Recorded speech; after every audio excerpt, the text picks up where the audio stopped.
You've got it tuned into the Zelos podcast. I'm your host, Rocky Snyder, and this week I've got Greg Booth, head strength coach for Chinese Basketball Association, on as my guest.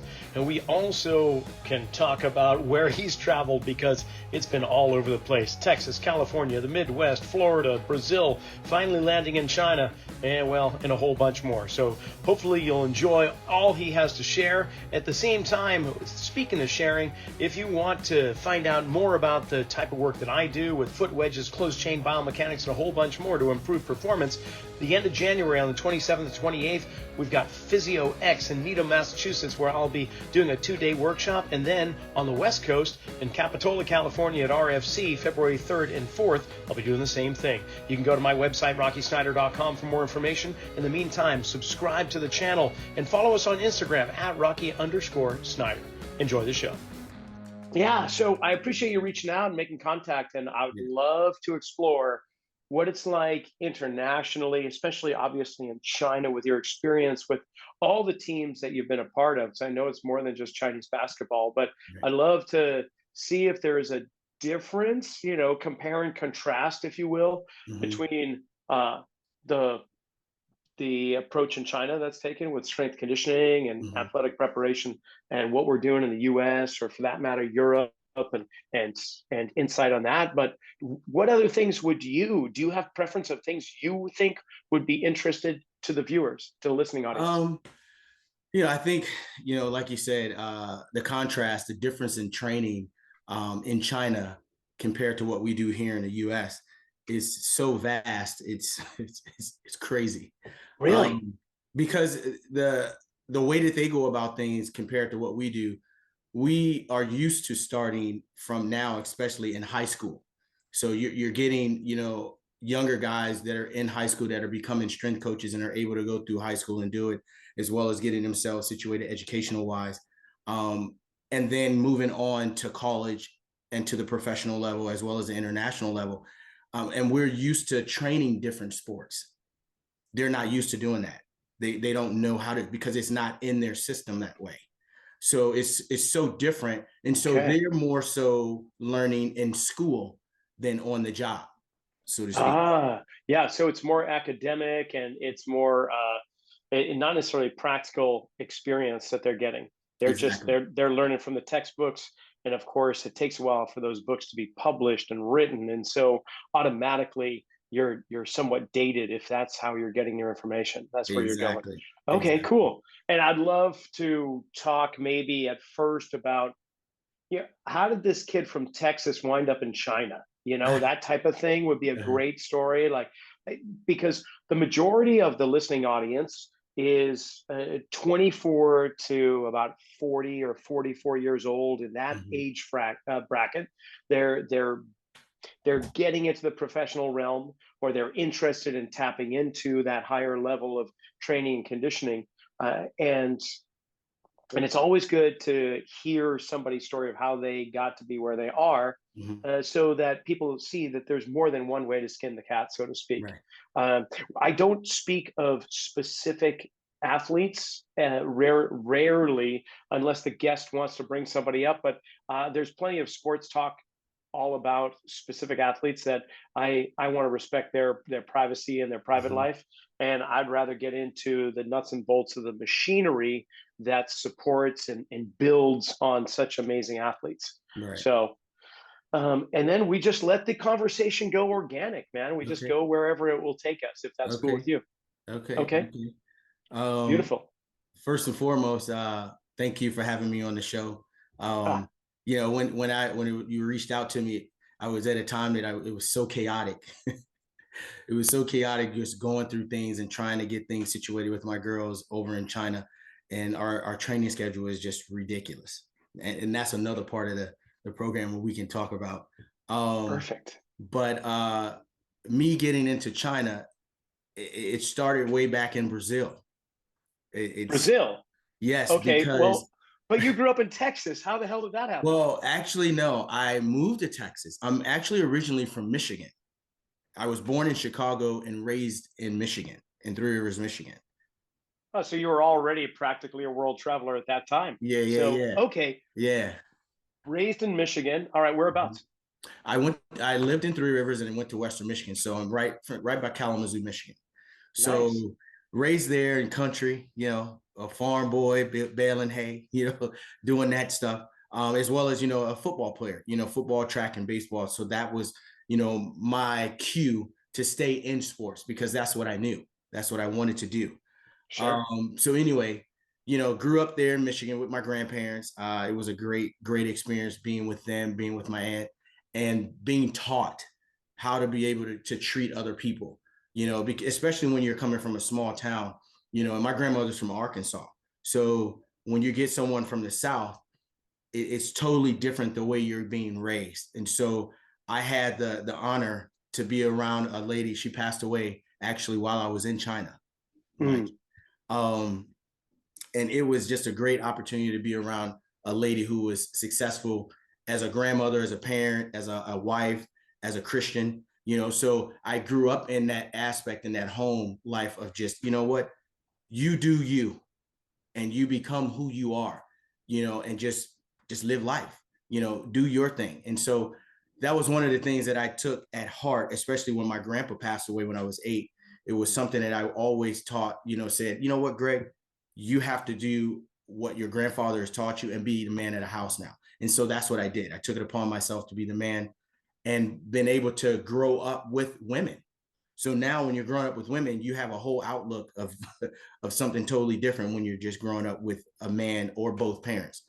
My grandmother just told me, hey, just live your life, do your thing, and we'll be proud of you whatever you do.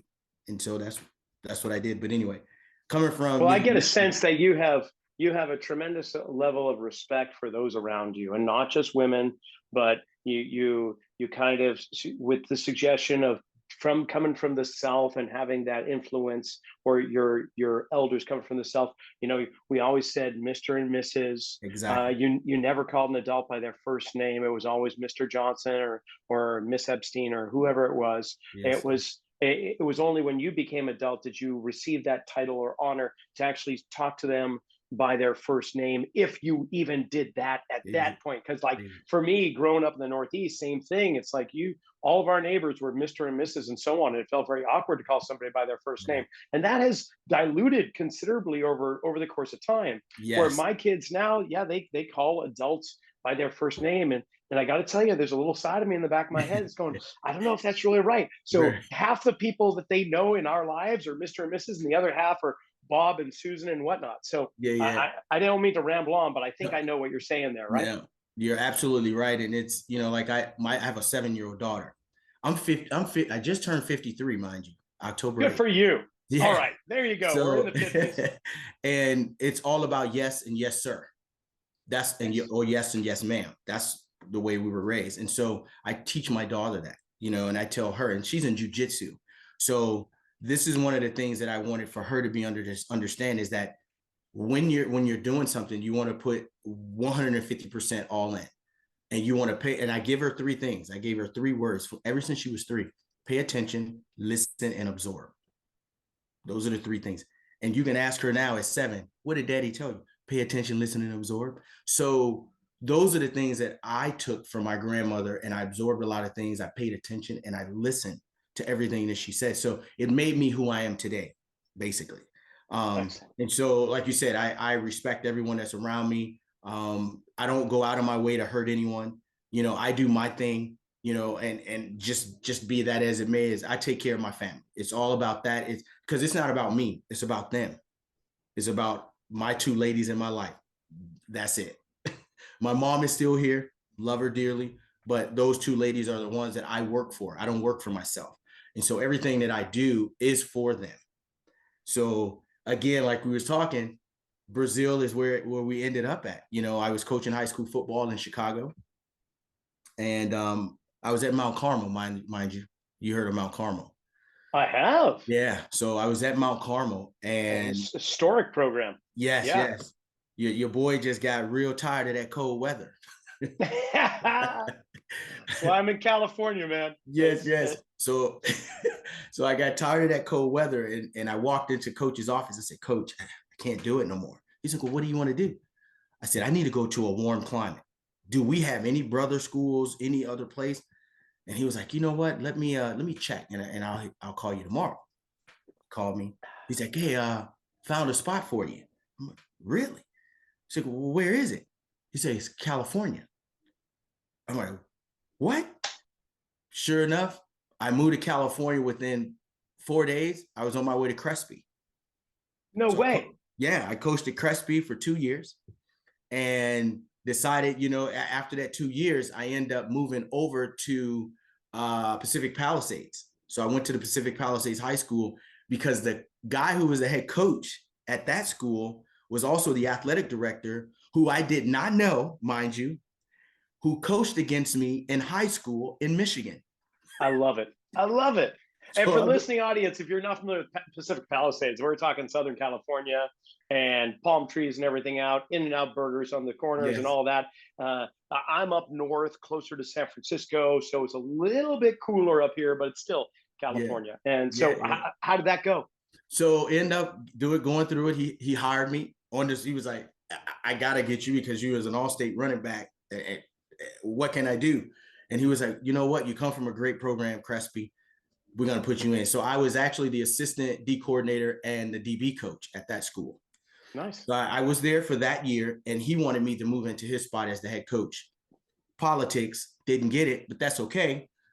I got offered another job. The job was to go over as the strength coach as well as the DB coach at Chaminade College Prep. Where's that? Chaminade it's in the valley. It's in where Woodland Hills is. Yes. It's next to Woodland Hills. Okay. All right. So We're still anyway, talking. yeah. Yeah. We're still talking Southern California, folks. Southern California, stayed in Southern Okay. Cal. So I'm over at Chaminade. Great program. Coach Ed Croson was my mentor. I'm sure you know Ed Croson. He's known throughout California as one of the best coaches. Anyway, stayed over there for about, I'm gonna say 5-6 years.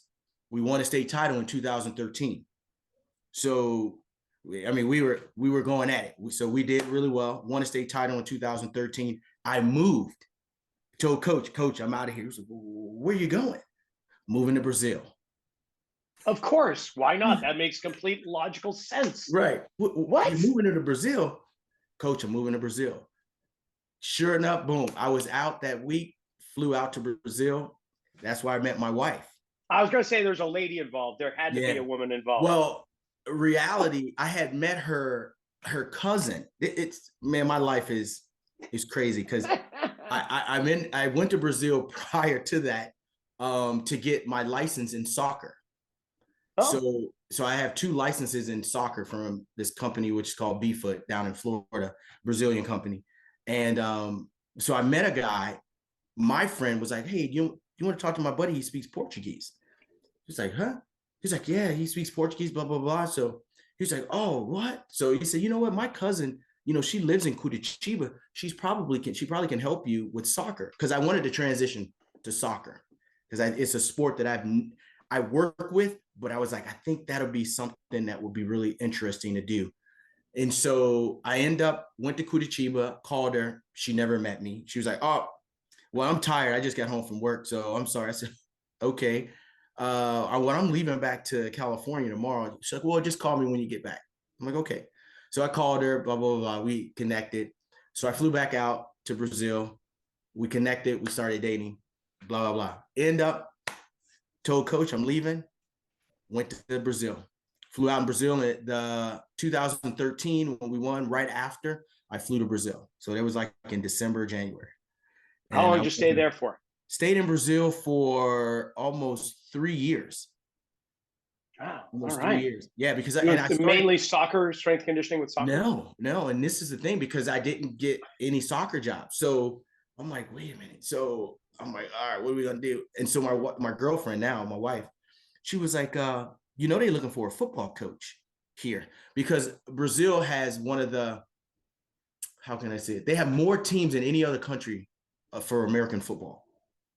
I did not know that. Yes, Brazil has more football teams than any country in the world. Okay, I'm gonna ask you questions about that in a minute. Yeah. But okay. So cool.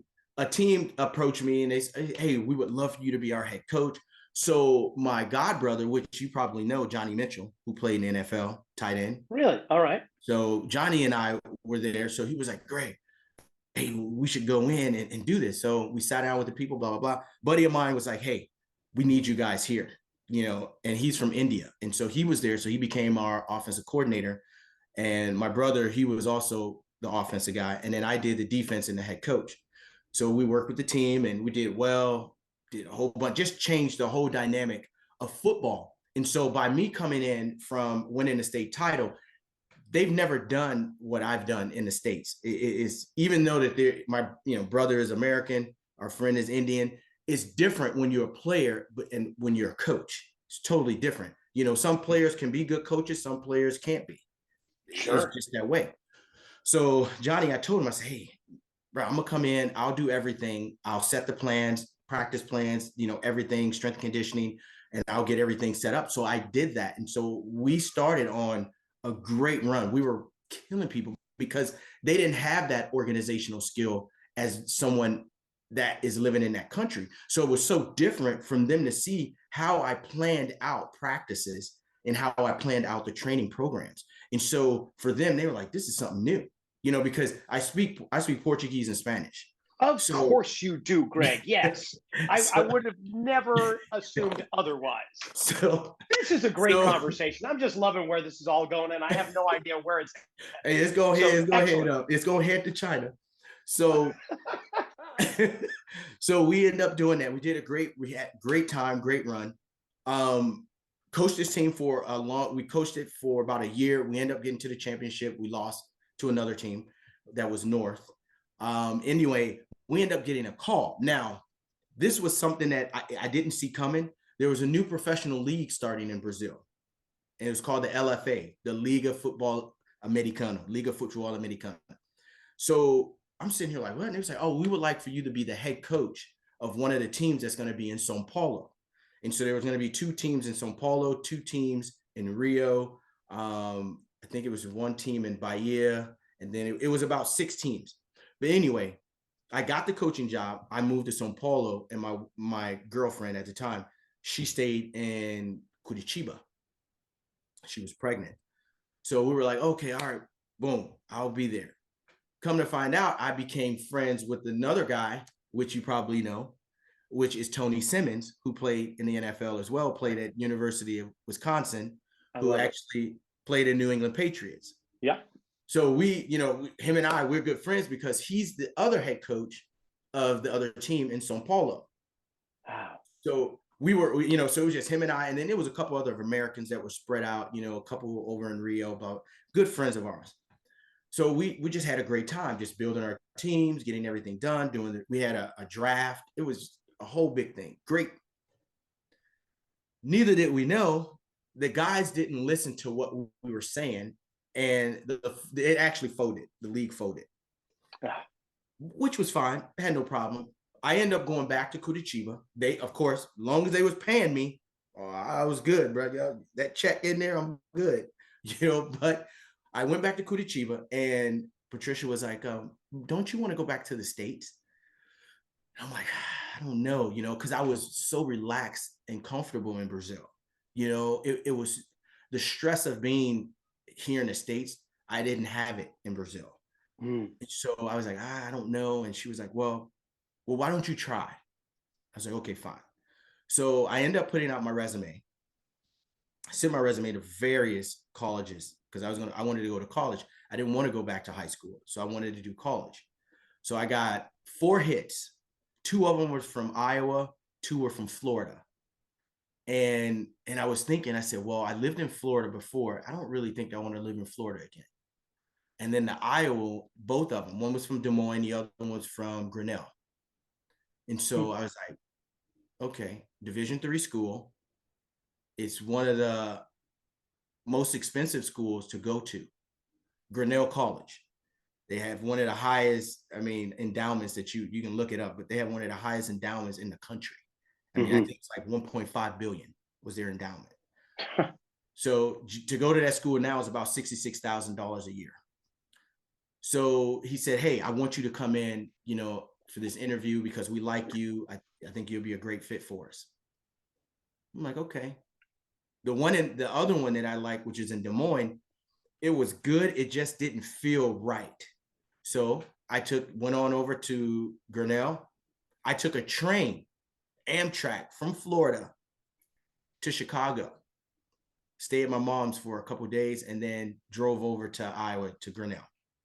Got to the school. They welcomed me with open arms, talked to the coach, got everything situated. So I started working at Grinnell College. 2015, 2015, started working at college, somewhere around in there. And great opportunity for me to be a coach. So I was the wide receiver coach, the assistant special teams coach, and the assistant strength coach. And it was one of the best things because it was great for me to be able to come in and start utilizing what I've learned in strength and conditioning, because the strength coach was a cool dude. He was a defensive coordinator. And he was like, Greg, hey, come on, man, let's get it in. So basically I work with women's tennis, women's soccer, women's volleyball, and women's basketball. So those were my sports. Nice. So yeah, so he was like, Greg, we have to program for these girls. We have to program everything for them for their season, blah, blah, blah, in season, off season, so on. I was like, okay. So I started doing it, and it was a great opportunity because I was still learning, even though that I did it in high school, and I did a great job with the high school kids. Now it's a different type because now I'm doing college. This is a little bit different. I needed to come in and be able to understand how to program, how to transition, how to put, the macro and the meso sector. I had to do all of those things to be able to understand, okay, these girls need this, these girls need that, because they're a different sport. And so it was something that was interesting into me. And I told him, I said, hey, whatever you need me to do, whatever I need to learn, I'm here to do it. And so I did that for 4 years at that school.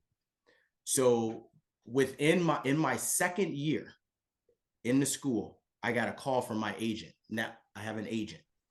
He's Chinese, mind you. Mm. Hey, Greg, do you want to come to China? I'm like, what?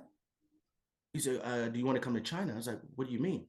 Oh, well, they have a job position as a head strength conditioning for the women's national basketball team. It's 5-on-5. So I was like, really? He's like, oh, Yao Ming wants to talk to you, which was the craziest thing. And I was like, what? Yeah. How did that? It was crazy. I'm like, Yao Ming, why? He was like, well, because my agent, the company is called All Star Sports. And so the owner of that agency used to be number 2 in the CBA, which is the Chinese Basketball Association. Mm-hmm. And so everybody know him. So he knows everyone. So my agent is the only one that's able to insert a strength coach into that position. He's the only one. So I was like, okay. So I'm talking to Yao Ming. He's like, hey, Greg, how you doing? I was like, hey, how you doing? How you doing? I'm like, well, I understand Yao was in the States, but does he really speak English? Really, So right. So he was like, hey, how you doing? I was like, I'm fine. He said, hey, you know what? This is awesome. This is a great opportunity. I think you're going to come over here and do well. And I know with your background, you're going to be able to come in here and be able to change the women's program, because we're looking to put more money and funding into women's basketball. And I'm like, oh, okay. He's like, well, you know what? Hey, I got to go. It was nice talking to you. Look forward to seeing you soon. Okay. So my agent called me the next day. He said, Greg, I'm sending you the contract. I'm like, all right, send me the contract. I looked at it. I signed it. That January, I was on my way to China. So wow. So as soon as the season was over for football, because we didn't make the playoffs, I was on my way to China. I left January 4th. And what year was this? 16? 2015. Well, you 15. Say 2016, going in 2016. Wow. And it was so surreal because I'm like, oh my God, I'm at the airport on my way to China. And where in China were you going? Beijing. Okay. Beijing. Yeah, that's the hub of everything. Yeah. And it was just surreal. So when I got to China, that was even surreal in itself, because I'm sitting here like, I'm freaking in China. Like, who would have thunk I would have been in China. And so I was sitting here telling him, I said, okay, Greg, just come here and do your job. Just do your job. Your job as a strength conditioning coach is to come in here, train these girls, make sure that, from beginning to end, make sure we have no injuries, And so that was my whole premise of putting together my strength and conditioning program, because I wanted to make sure from the time that I got in from doing my testing, my testing protocols, until the time that we ended the season. And so I had to find out when we began and when we ended, because I didn't know how the season worked in China. And so, especially with the national team, it's a little bit different on how you're going and you're training, you're traveling, and so on. So when I got the schedule, I looked at it and I was like, oh my God, we leave here and then we don't come back until here. Almost 140 days. 145 days. Yes. 145 days. So we're traveling, we're traveling. Rocky, it was like we're traveling from country to country, from Japan to Canada to the USA. We would come to the USA and we would stay over a month because we played basically the WNBA team. So we would play 5 different WNBA teams here. So if we're in Seattle, we're playing a game there, we would be there for 2 weeks. We leave Seattle, we'll fly to Vegas, or we'll fly to LA, or we'll fly to Washington. This is what it was like insane. So I had to figure out, I'm like, okay, this is my schedule. I have to change everything in my training program to be able to keep these girls. So if we're doing everything and we're going up, I got to be able to maintain them through that time in season. So what was in your suitcase? Because I know you're going from one place to the other and it doesn't have the same stuff, from one hotel gym or from one rec center or one training facility. It's going to be primarily different. So you're going to bring some tools or toys with you. What were they? I brought tennis balls. I brought slide discs. I had tons of bands. I had tons of bands because I couldn't bring anything. I think I had 2 TRX. What else did I take? Multi-directional balls. And that's probably it, because because the thing is that when I would get to a location, especially if we were training at a place that I didn't, because the coach he was so impromptu. Greg, we're training today. And that I'll get to you on that as well, which you're going to be like, okay, I can understand. So it would be so impromptu, even though I knew what the schedule was, the training times were impromptu. So it was like, okay, we're training today, and you didn't have like game day -1, game day +2, or anything like that? They will tell me, so say we had a day off, it was like, oh, well, we're going to train in the afternoon. Well, how do you don't give me my time? It's like, and so I had to, like, off a whim, okay, boom, boom, boom. I have to go in and I'll have to change certain things. And I'll say, okay, well, we'll do this, this, and this. And then they will tell me, oh, well, they can't work too hard. Well, yeah, I understand that we're in season. So of course I'm not going to work them too hard, but I have to work them hard enough that, they're getting what they deserve and what they need, so that we can. So you were kind of handcuffed. Oh, constantly handcuffed. Constantly. Wow. I would be handcuffed because the way the Chinese work is great to work there. Don't get me wrong, is that especially at the beginning, you have to go along with their plan because you have no choice. Yeah, until you prove what you're doing has validity, and then they start to accept it, but potentially. Exactly. And so, that's where it came in when I came in on the court, and coach was like, oh, what do you I had everything set up on the court. So I was like, okay, I'm doing high intensity. Okay, I have 15 girls. What am I going to do? Oh, okay, we're doing high intensity. So I set up 6 different stations. Boom. I had my girls in the stations. We're going 30 seconds on. We're going 20 seconds off.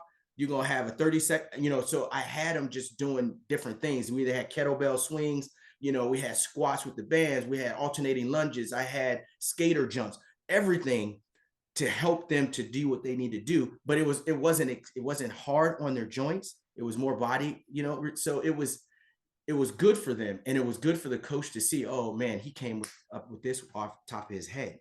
So omnidirectional training with stability, of course, kind of Yeah. broken into a little bit mobility, Mm. accuracy, change of direction, all that stuff, body control. They could see that just on the circuit Exactly. that you had. Perfect. Exactly. And it was good, and we did well throughout the season. So everything that I did, like you said, we would be at a hotel in Turkey. They had crap. Yeah, I'm like, well, so I'm sitting here because every time I get something before we leave, I actually go on and research the hotel. makes sense. So I'm like, man, I got to see. Boom. What do they have? They don't have too much. So prior to that, I'll just go ahead and put down workouts that we're going to do.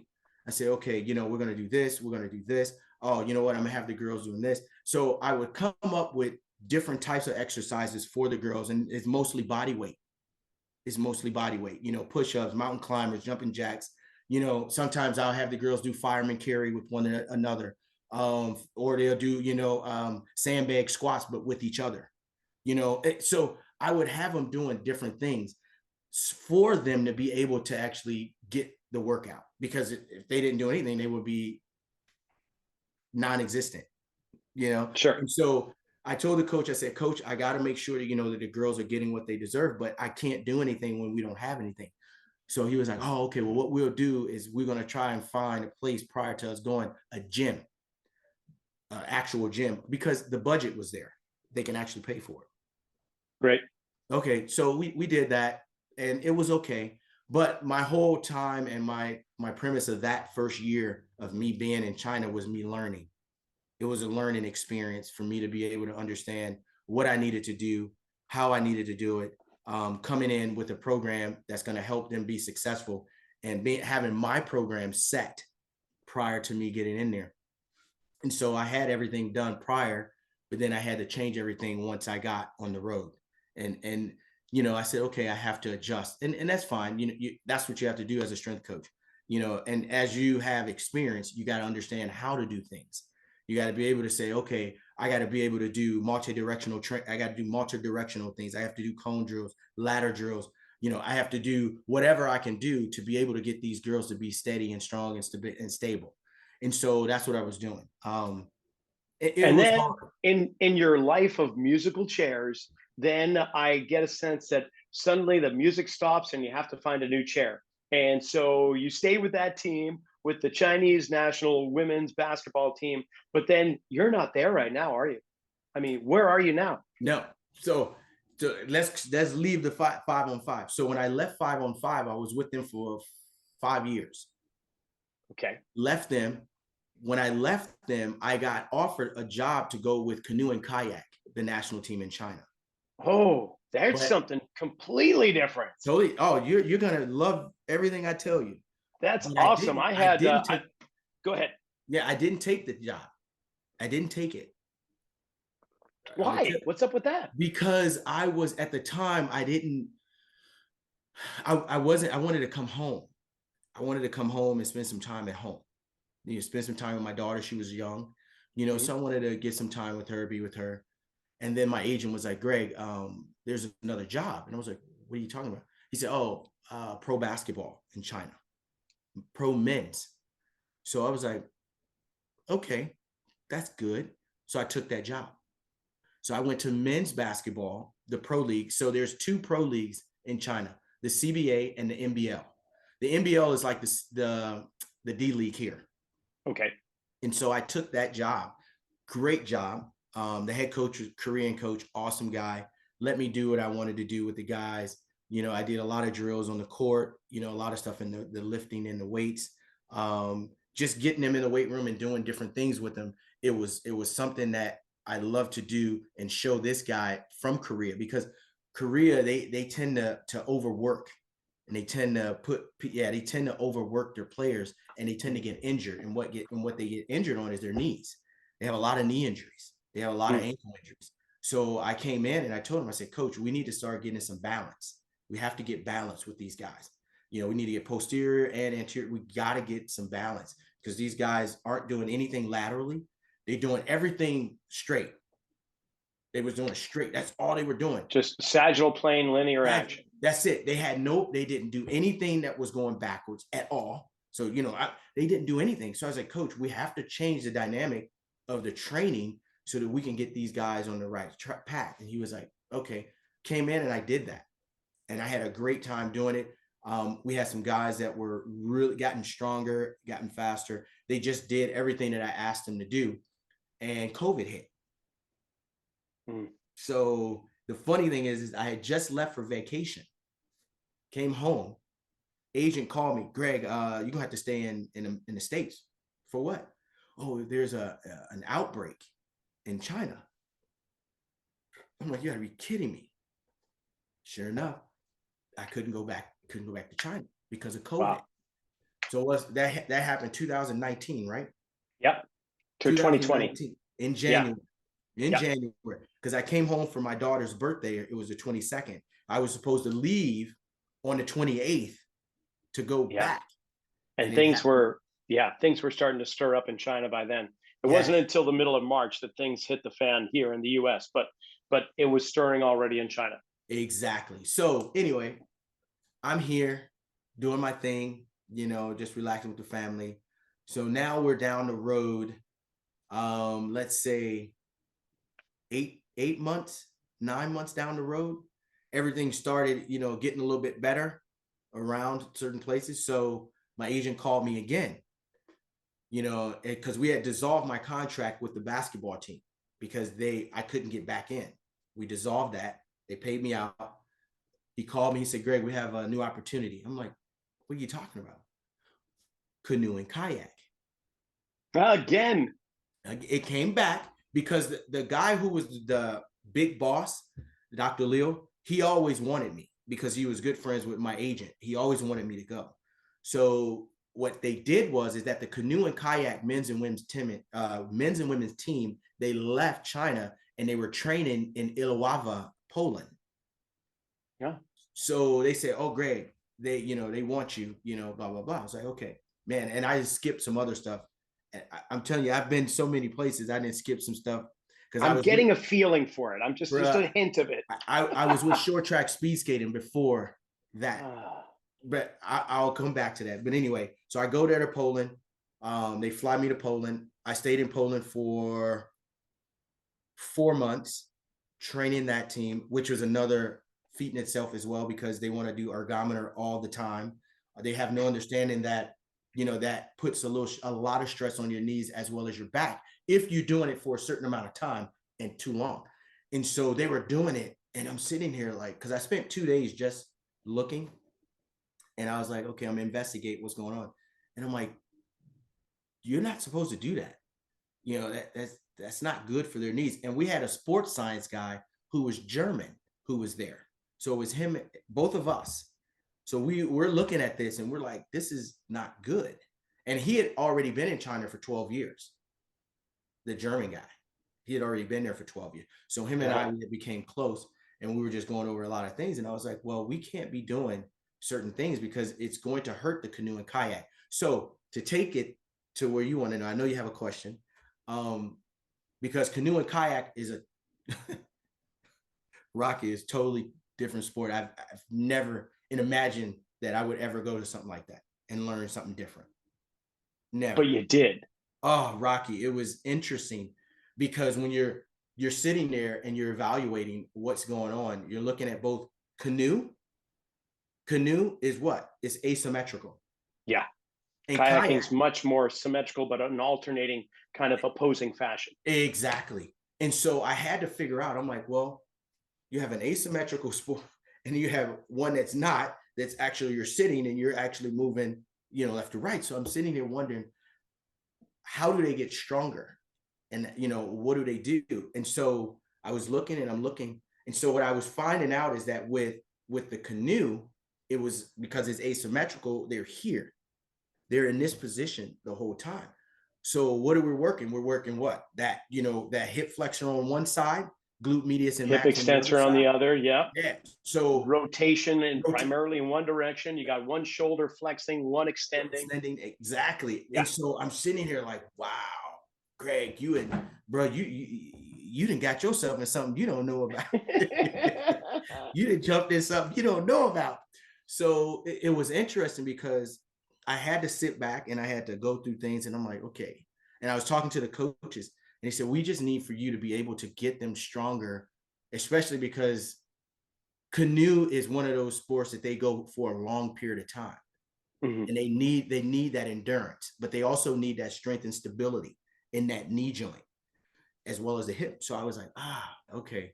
So I decided, I just started doing a lot of single leg RDLs. I started doing plyometric single leg jumps, a lot of skater jumps, single leg. And I was also doing skater stuff, speed skating drills, which no one was like, where'd you get that from? This is the reason why speed skaters are so strong, because they're in this position, their glute max, their glute meets their quad, everything. And they were like, oh, so I just started doing, squatted movements, that they never done before, for them to get stable and have that stability in their hips and their knees. And it was like, okay. And then we just, of course, this, everything in upper body, the same thing, we're doing. The only different thing is I did bench pulls. No, okay. Because bench pulls is something that they need, because that latissimus, the lat needs that strength. That upper back needs that strength to be able to go through. And so I did a lot of that. I did a lot of overhead walking, barbell walks. I did all kind of farmer walk, farmer carries. I just did different things to be able to stabilize their joints. So when they're here, they're able to come through with power and force. Because I didn't know on the bar they have to turn this wrist. Did you know that? Oh, when they're coming through for the blade. Yeah, I didn't know that. Swing the blade around and then they got to dig it in. I mean, I wrote this book a long time ago, like 20 years ago. It's called Fit to Paddle. And it was all about paddle sports, because I grew up whitewater canoeing, kayaking, and rafting. So I put my experience into the gym and came up with a piece of crap. I wouldn't recommend any listening audience to go buy it. It's 20 years old. It's worthless. But the stuff that you're talking about is light years ahead, which is fantastic. Yeah, I've never did it before. I've never seen that before. So it was something that was interesting to me. And I was like, okay, we're going to continue to do certain things. So I did, a lot of bandage, split leg, sprints.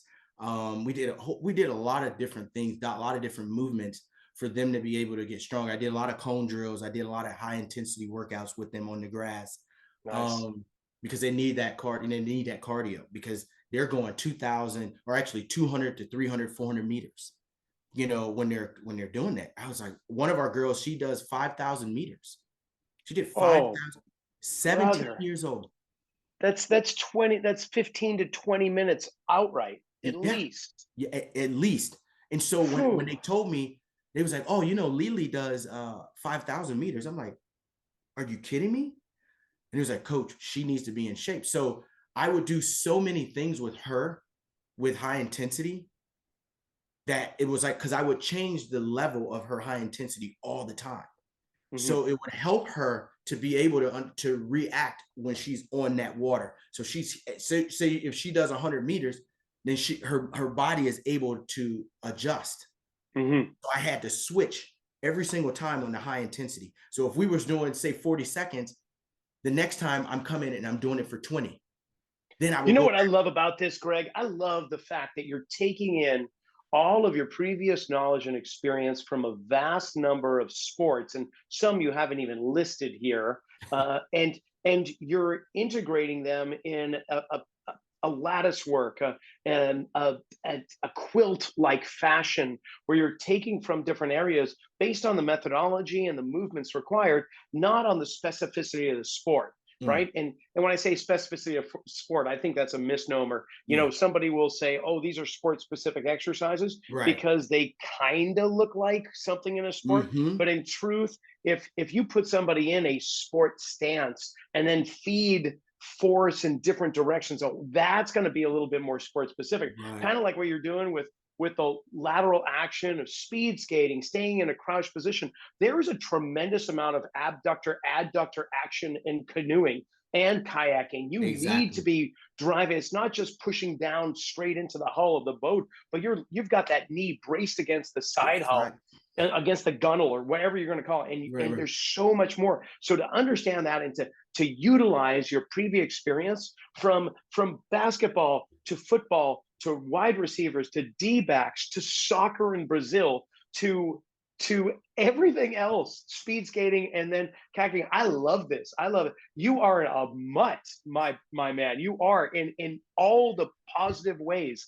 That is phenomenal. So just, we've got probably 5 or 10 minutes here remaining. I would love to know, like, what are some of the things that just kind of continually blew your mind? Like, oh my gosh, I can use this. You've already kind of given us a little sampling, but are there other aspects of like crossbreeding, conditioning from one sport to the other? Well, what blows my mind is that, now let's push on ahead because we only have a couple of minutes. Let's get to present. I'm the strength coach for the national 3-on-3 basketball women's team in China. That's where I just got back from. So that's 3-on-3. So now, if you're looking at all the sports that I've been in, you got women's 5-on-5. You have short track speed skating, men's and women's. You have canoeing, kayak, men's and women's. Now I'm with the 3-on-3. 3-on-3. So what you're saying is absolutely true. The meshing of different sports and being a football guy, and I tell people all the time is that, yeah, I'm a football coach. I know football. And what did I do? I use everything that I knew from every sport that I've trained, and I've utilized them in each sport. Why? Because you can use anything from anything to make a person or athlete or athletes better. Why? Because all of those exercises are together. They don't think about it, and a lot of people won't think about it. And so it's the same as with 3-on-3. 3-on-3 is a fast sport. It's here, multi-directional, right? So why wouldn't you use wide receiver drills and running back drills in 3-on-3? See, that's just it. It's the concepts and the methodology and that carry over. I mean, humans, your athletes, I assume, have 2 arms and 2 legs and 1 spine. Exactly. And 1 pelvis, 1 skull, sir. 1 central nervous system. Yes, sir. So you're using the same vehicle, and you're picking from your toolbox that is tremendous. You are like Snap-on tool delivery truck out there, and you've got so much in there when you open up the doors. It's just brilliant. And you don't think of these specific exercises. And I think that's one point where, for years in my early days of going to conferences, I would come home with exercises. Right. I would come home with this or that, and the clients and the athletes would be like, oh man, he went to a conference again. We're going to get our butts kicked and all that. Because I came home with just exercises. Somewhere along the way, not too far off in that early time, I realized that I need to come home with the concepts. Right. I need to come home with the understanding of what am I trying to get this body to do? Exactly. Because then the exercises are created once I understand what my goal is. Right. You're doing that. No, and you're absolutely right. And that's what I always do when I look at a sport. I'm looking at how can I make these athletes better? How can I make them better? I can make them better by doing this, this, and this. I didn't, let me get this from this because I know this is going to help. Why would I stay here, tunnel vision, and say, oh yeah, I'm a football guy, but you know what? I don't know how to do that. No, I can't do that, because if I'm going to be a strength coach, and I've been doing it now for 29 years. So for me, it's better for me to be able to do something that I know and be able to help the athlete be able to get to where they need to be faster, be quicker, be stronger, be more agile, be more flexible, whatever it is, for them to be able to be successful in that sport. And if I'm going to help them, I have to be able to be inventive. I have to go in and say, you know what? I did this here. I'm going to bring this here because I know it's going to help them get better. And so when you go into a sport, especially like going into 3-on-3, because I didn't know anything about it, I said, you know what? I have something for Rocky. It just hit me. As soon as I got there, Rocky, I looked and I'm like, this is a half court. Oh, I know exactly. It's a half court. Exactly. Yeah, I'm like, I knew exactly what I was going to do, because if you don't do multi-directional training with 3-on-3, you're going to have knee problems. Mm-hmm. And you know what? Sure enough, that happened with first team. 2 of the girls tore their knees because the strength coach did not do any multi-directional. He did all linear. That's all he did. And So so the proprioceptors that respond to lateral or rotational axis don't get the attention that exactly, the flexion extension are getting, and they're getting it too much. exactly, So it's an exactly. imbalance on both sides of the coin. Exactly. And So it's just all about everything that, like you're saying, is that I went out and I just put my take on everything. I think that's one of the things that my mentor, Coach Croson, he always said, he said, Greg, you are a good coach and you're going to be the best coach. You just do you. Don't go and try to copy someone else. You just do you. And that's what I've done, is that I always put everything in perspective and saying, okay, I'm going to this team, so I'm going to make sure that I do what I'm going to do. Even though that I may do a program, the program may differ. I'm going to yeah, change something, and I'm going I to would put hope things so. in. Yeah, I'm going to put something in it that I think that's going to be better. Even though that I have this program, okay, let's change it. And that's what I did. And it worked out for the best. We did really well this year. We placed fourth in the world. That's Um, fabulous. yeah, so which is good. We were at the World Cup in Poland, and that's Nice. where I was Back to at. Poland. Back to Yeah, Poland. bro. Big. Yeah. This year, Rocky, you don't understand, bro. We traveled. We'd had 82 games. Wow. 82 games, Rocky. That's about an NBA season right there, isn't it? And think about it. Whew. You're traveling, and then it's all about recovery, Rocky. How many women are on the team? We have a total of 7, but only 6 travel. Okay. Okay. So you sub in and out with just two. You got a sub for each of the players, basically. Yeah, and the problem Wow. is recovery, Rocky.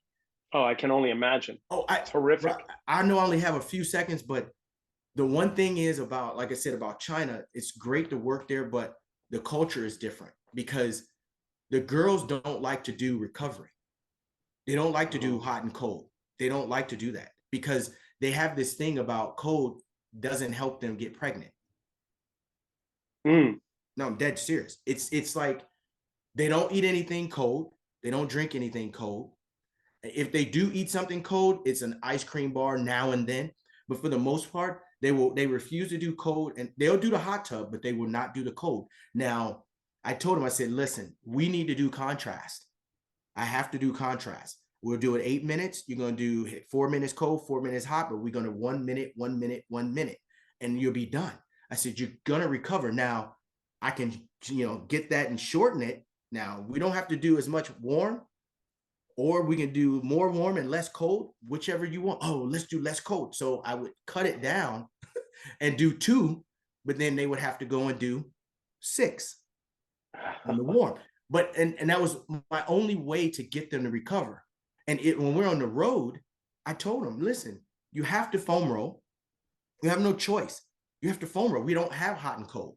I need you to foam roll. I need you to stretch. I need you. Our team doctor was doing everything she possibly can to make sure that the girls are being able to recover. But I said, you have to foam roll at night before you go to bed. You have to. We have to do our foam roll prior to us doing practice. You have to. You have no choice. Because before we do those dynamic warm-ups, I got 10 minutes of foam rolling. I need 10 minutes, sometimes 5, depending on what the coach is. So it's all about what coach is. And so I always say, he said, coach, you got it. Oh, okay. 5 minutes, ladies. I put him on a clock. Rocky, I was always clocking everything because if you go over the time, right, he was like, he yeah, gets you're not mad. going to get the buy-in. Yeah, Bro, they're gonna rebel. Bro, well, the coach will get mad before the girls. The Well, coach. cultural differences be what they are. You're It's learning that, huh? it's Yeah, different, bro. It's different, but man. I love being there. I've been there now. Well, now it's 7 years. Wow. Because I left college football just to go there. So I did 4 years college, and I left that 4th year just to go China full time. So, Wow. and it worked out, but it was Man, good, I bro. know we could keep on going. We could Oh, bro. extend this podcast for another hour easily because I feel like we're just scratching the surface Yes, of your sir. experience. And Yes, sir. yeah, between the two of us, we've got a good deal of years doing this, and the Yes, fact sir. that you found it to be a lifelong career is commendable and it's just amazing. I'm going to throw in a description in the description below the podcast, like LinkedIn, your site there, and we'll put in the women's 3x3 on 3 team for Yes. a Chinese national team. We'll put in a little web connection in there. Do you have an Instagram that people can follow? Yes, I do. It's GregoryW.Booth.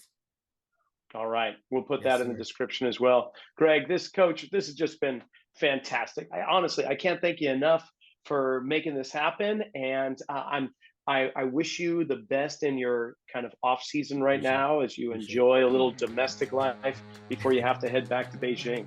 Yes, It's sir. been Yes, great. sir. I appreciate it. Anytime, brother, you need me on here, let me know. I think we'll be doing it again for sure. And that brings this episode of Zelos Podcast to a close. Thank you, Greg, for coming on. And remember, we have a new episode every week, Mondays, 9 a.m. Eastern, 6 a.m. Pacific, where we get guys like Greg and a whole bunch of other professionals that are behind and supporting those pro athletes out there. Until next week, go out and make it a good one.